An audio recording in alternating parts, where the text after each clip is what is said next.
Hello बच्चों, मैं आज आप लोगों को वस्त्रों पर की जाने वाली परिचर्याओं में यांत्रिक परिचर्या के बारे में अपनी इस वीडियो में जानकारी दूंगी। जैसा कि मैंने आपको पहले भी बताया है इससे पहले की वीडियो में कि यांत्रिक और रासायनिक परिचर्या क्या होती है। तो चैप्टर वाइज मैं आपको पहले यांत्रिक परिचर्या और फिर इसके बाद रासायनिक परिचर्या के बारे में बताऊंगी, जिसमें जो यांत्रिक परिचर्या के कुछ प्रकार जो आपके सिलेबस में दिए गए हैं वो, और रासायनिक परिचर्या के जो प्रकार आपके सिलेबस में हैं उनके बारे में आपको जानकारी दी जाएगी। हम लोग पहले यांत्रिक परिचर्या की बात करते हैं। यांत्रिक परिचर्या यांत्रिक उपकरणों द्वारा दी जाती है, यानी कि कुछ मशीनों द्वारा किया जाता है इन पर परिचर्या का काम। इसे सूखी परिचर्या भी कहते हैं, क्योंकि इनमें या तो वस्त्रों को किसी रसायन इत्यादि में सूखी परिचर्या इन द सेंस कि ये यंत्रों के द्वारा की जाती है, इसमें रसायनों का प्रयोग नहीं किया जाता है, इसलिए इसको यांत्रिक परिचर्या कहा जाता है। जो परिचर्याएं आपको पढ़नी है यांत्रिक परिचर्या में वो हैं singeing, shearing, beating, sizing, tentering, calendering, napping, moireing और इम्बोसिंग। ये 9 परिचर्याएं हैं जो आपके सिलेबस में है और इनके बारे में ही आपको इस वीडियो में जानकारी दी जाएगी। सबसे पहले हम लोग बात करते हैं सीजिंग, यानी कि झुलसाकर वस्त्र को चिकना करना या वस्त्र की सतह को झुलसाकर चिकना करना। इस प्रक्रिया को सीजिंग कहा जाता है। ये एक यांत्रिक परिचर्या है, यानी कि सूखी परिचर्या है और यंत्रों द्वारा की जाती है। इसमें वस्त्र की सतह पर जब वस्त्र की बुनाई की जाती है तो उस समय जो रोए छूट जाते हैं या जो गांठें होती हैं या जो रेसे उभरे होते हैं उनके सिरों को झुलसाकर साफ किया जाता है और वस्त्र को चिकना बनाया जाता है। ये काम वाष्प के गर्म रोलरों, यानी ऐसे रोलरों का, तांबे के रोलरों का प्रयोग किया जाता है जो वाष्प से गर्म होते हैं और उन पर जो गर्म प्लेट होती है, रोलरों के ऊपर जो गर्म प्लेट होती है उनके द्वारा इन रोयों को झुलसा दिया जाता है।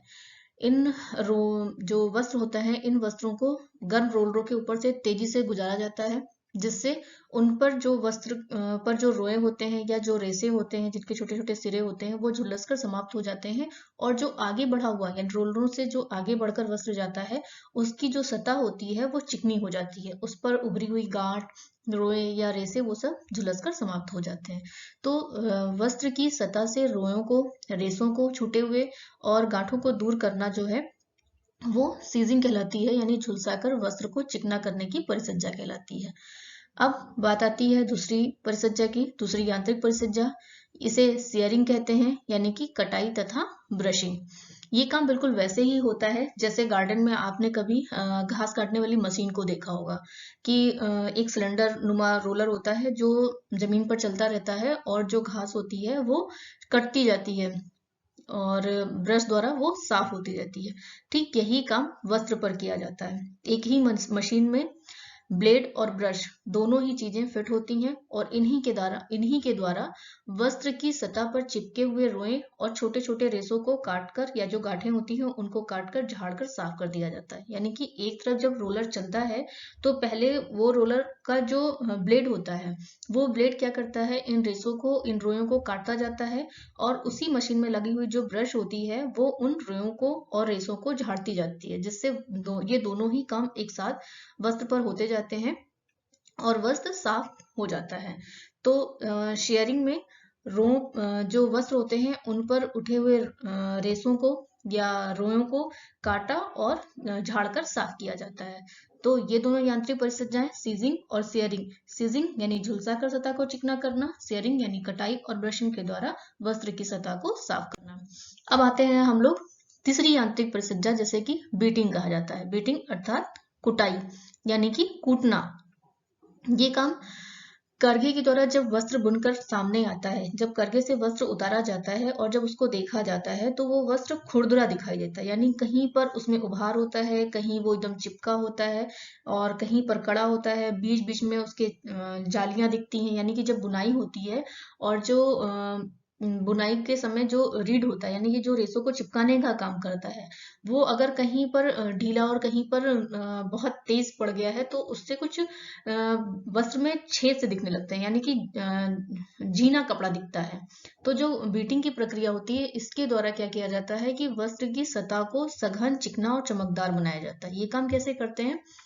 लकड़ी का या लोहे की हथौड़ी होती है, जिसे मुद्गर कहते हैं, या जो आपने देखा होगा घरों में कपड़ा धोने के लिए पहले यूज किया जाता था, लकड़ी का एक मोटा, जिससे कूट कूट कर कपड़े साफ किए जाते थे, उस तरह का यंत्र होता है। उसके द्वारा वस्त्र की सतह पर कुटाई की जाती है, यानी वस्त्र की सतह को कूटा जाता है या ठोका जाता है। जब उसको कूटा जाता है तो जो उसके रेशे होते हैं, जो वस्त्र के जो रेशे होते हैं, वो चिपटे हो जाते हैं और वस्त्र की संरचना जो है वो सघन हो जाती है, यानी कि जो रेशे फूले होते हैं वो पिचक जाते हैं, चिपटे हो जाते हैं, और वस्त्र जो है वो उसकी जो बुनाई है वो सघन दिखने लगती है। तो जो छेद होते हैं उसमें, यानी कि जो छिद्र होते हैं, जो झीना कपड़ा हमें दिखाई देता है, वो कुटाई करने से वो झीना कपड़ा पूरी तरीके से भर जाता है, वो छेद पूरी तरीके से भर जाते हैं, यानी कि जो उनकी बुनाई होती है वो सघन हो जाती है और वस्त्र की सतह एकदम चिकनी हो जाती है, उनमें सघनपन आ जाता है, यानी कि देखने पर वस्त्र हर जगह से बराबर दिखाई देने लगता है। तो बीटिंग की प्रक्रिया बेसिकली सिर्फ वस्त्रों की कुटाई करना है, यानी कि वस्त्रों को मोटे रोलरों से मोटे हथौड़ों से, चाहे वो लोहे के हों या लकड़ी के हों, उनसे पीट कर उनकी सतह को बराबर किया जाता है, चिकना और चमकदार बनाया जाता है। अब जो चौथी परिसज्जा है, वो परिसज्जा है वो साइजिंग, जिसे हम कहते हैं कड़ा करना अथवा भरना। इसमें क्या होता है, इस यांत्रिक परिसज्जा में वस्त्र की रचना संबंधी दोषों को छुपाने के लिए, यानी कि जब वस्त्र को बुनाई की जाती है तो उस समय उसमें अगर कहीं पर झीनापन है या कहीं पर रेशा बहुत मोटा है, या ये कह लें कि बुनाई करते समय अगर उसमें कहीं पर कोई गंदगी आ गई है, या फिर कहीं पर रेशे बहुत भद्दे दिखाई दे रहे हैं, तो इन सब दोषों को छुपाने के लिए, उनमें कड़ापन लाने के लिए, कपड़े को कड़क बनाने के लिए या ताजगी लाने के लिए, अच्छा और नया चमकदार दिखाने के लिए इस पर एक लेयर लगाई जाती है। गोंद, माड़ या कुछ केमिकल्स की लेयर लगाई जाती है, जिससे इस पर जिसको इन वस्त्रों पर चिपकाया जाता है और तेल, ग्लिसरीन इत्यादि के द्वारा यह परिसज्जा करके इनको चमकदार बनाया जाता है। यानी कि पहले तो हम इन पर गोंद या माड़ की लेयर लगाते हैं, इनको चिकना बनाते हैं, फिर इस लेयर के ऊपर तेल या ग्लिसरीन लगा करके उसमें चमक लाने का प्रयोग करते हैं या परिसज्जा करते हैं। ये परिसज्जा होती कैसे है, इसके लिए जो द्रव पदार्थ होते हैं, द्रव तरल पदार्थ जो है मोम या गोंद, इनसे भरे हुए बड़े बड़े हौज होते हैं, जिनके अंदर रोलर डूबता है और निकलता रहता है, और जो कपड़ा होता है उनके ऊपर ये रोलर चलते रहते हैं। कपड़े के दोनों तरफ ये परिसज्जा की जाती है, यानी कि दोनों ही तरफ माड़ या गोंद का प्रयोग किया जाता है और दोनों ही तरफ तेल या ग्लिसरीन के द्वारा इन पर चमक लाई जाती है, जिसके द्वारा जो वस्त्र की कमियां होती हैं वो छिप जाती हैं, साथ ही उनमें कड़कपन आ जाता है, एक देखने में आकर्षक लगने वाला वस्त्र दिखाई देने लगता है। तो ये परिसज्जा जो है साइजिंग की परिसज्जा, ये परिसज्जा वस्त्र में ताजगी लाने के लिए, उनमें कड़ापन लाने के लिए, उनमें जो रचना संबंधी दोष हैं उनको छिपाने के लिए की जाती है। अब आती है हमारी पांचवी परिसज्जा, ये यांत्रिक परिसज्जा टेंटरिंग कहलाती है। टेंटरिंग का मतलब होता है कि जो वस्त्र की जब बुनाई की जाती है तो वस्त्र के जो दोनों किनारे होते हैं चौड़ाई में, वो असमान हो जाते हैं, क्योंकि जब बाने का धागा एक बार दाईं तरफ एक बार बाईं तरफ जाता है, तो जब वस्त्र बुनकर तैयार होता है तो वो थोड़ा सा टेढ़ा मेढ़ा दिखता है। तो इस तरह के टेढ़े मेढ़े दिखने वाले वस्त्र के जो दोनों किनारे होते हैं, जो दोनों सेल्वेज होते हैं, उनको बराबर करना टेंटरिंग कहलाता है। वस्त्र के टेढ़ेपन, असमान आकृति को ठीक करके उसे पूरी लंबाई में सभी जगह समान चौड़ाई का बनाने को ही टेंटरिंग कहा जाता है। इसमें मशीन के दोनों ओर लगे हुए हुक में वस्त्र के दोनों किनारे यानी कि सेल्वेज को फंसा दिया जाता है। जब दोनों किनारे तन जाते हैं तो वस्त्र को फ्रेम पर तान दिया जाता है और उनके ऊपर गर्म वायु प्रवाहित की जाती है, जिससे जहां से वस्त्र को फैलना होता है वो फैल जाता है, जहां से सिकुड़ना होता है वो सिकुड़ जाता है, और जो चौड़ाई होती है वो सभी जगह पूरे अपनी पूरी लंबाई में सभी जगह समान चौड़ाई की हो जाती है। तो टेंटरिंग की जो प्रक्रिया होती है वो सिर्फ और सिर्फ वस्त्रों की जो चौड़ाई है उन चौड़ाई को समान बनाना है, कि वो सभी जगह पूरी लंबाई में अपने समान चौड़ाई के हो जाएं। तो टेंटरिंग के द्वारा वस्त्रों की इस दोष को दूर किया जाता है या फिर ये परिसज्जा करके उसे और ज्यादा आकर्षक बनाया जाता है। अब आती है नेक्स्ट परिसज्जा, जिसे कि कैलेंडरिंग कहा जाता है। कैलेंडरिंग की परिसज्जा रोलरों के द्वारा की जाती है। ये एक तरीके का कह सकते हैं प्रेस है, या ये कह सकते हैं कि ये लार्ज स्केल पर प्रयोग किए जाने वाला इस्त्री करने की एक प्रक्रिया है, जिसमें वस्त्रों पर, संपूर्ण वस्त्र पर, संपूर्ण जो हमारा एक साथ तैयार ताने और बाने के धागे से जो बंडल तैयार होता है, उस पूरे बंडल पर एक साथ कैलेंडरिंग की प्रक्रिया करके एक साथ प्रेस किया जाता है। इस प्रक्रिया में गर्म एवं भारी उत्तम पॉलिश किए हुए स्टील रोलरों के बीच से वस्त्र को गुजारा जाता है। उत्तम पॉलिश किए हुए ऐसे पॉलिश का प्रयोग किया जाता है जिन पर जंग या किसी ऐसे रसायन का या किसी ऐसे केमिकल का प्रभाव ना पड़े जो वस्त्रों को नुकसान पहुंचाए। इसलिए उत्तम पॉलिश किए हुए स्टील रोलरों का ही प्रयोग किया जाता है। और ये स्टील रोलर जो होते हैं, ये कई सारे रोलरों के बीच से इस कपड़े को गुजारा जाता है। कहीं पर इन पर हल्का दाब, कहीं पर इन पर भारी दाब, कहीं पर इन पर हल्का गर्म दाब, इस तरीके से दे करके पूरे वस्त्र पर इस्त्री या पूरे वस्त्र पर प्रेस करने की प्रक्रिया की जाती है। इसे बड़े पैमाने पर इस्त्री करने की प्रक्रिया भी कहा जाता है। इससे क्या होता है, वस्त्र सीधा हो जाता है, चिकना हो जाता है और उस पर एक चमक आ जाती है। हमें जितनी ज्यादा उस पर चमक लानी होती है, उतने ही रोलरों के बीच से वस्त्र को गुजारा जाता है, और जितनी बार ये वस्त्र रोलरों के बीच से गुजरते हैं, इन पर चमक बढ़ती जाती है। लेकिन जो कैलेंडरिंग की प्रक्रिया होती है, इसको करने से पहले एक बात का ध्यान रखना होता है। जब हम विभिन्न वर्ग के रेशों का प्रयोग कर रहे होते हैं, यानी हमें इस चीज का ध्यान रखना होता है कि हम किस वर्ग के रेशे से बने वस्त्र पर हम कैलेंडरिंग की प्रक्रिया करेंगे, क्योंकि हर वर्ग पर अलग अलग वजन के रोलरों का प्रयोग किया जाता है। क्योंकि कुछ रेशे ऐसे होते हैं जो बहुत ज्यादा भार को नहीं सह सकते, कुछ ऐसे होते हैं जो हल्के भार से या हल्के दबाव से सीधे नहीं होते हैं। तो इस चीज का ध्यान रखते हुए ही कैलेंडरिंग की प्रक्रिया की जाती है। यानी कि टेंडरिंग हो गई, वस्त्र की चौड़ाई को सभी जगह पूरी लंबाई में बराबर करना, एक समान बनाना। कैलेंडरिंग हो गई एक साथ पूरे ही वस्त्र पर प्रेस करना, उनमें चमक लाना, उनको सीधा करना।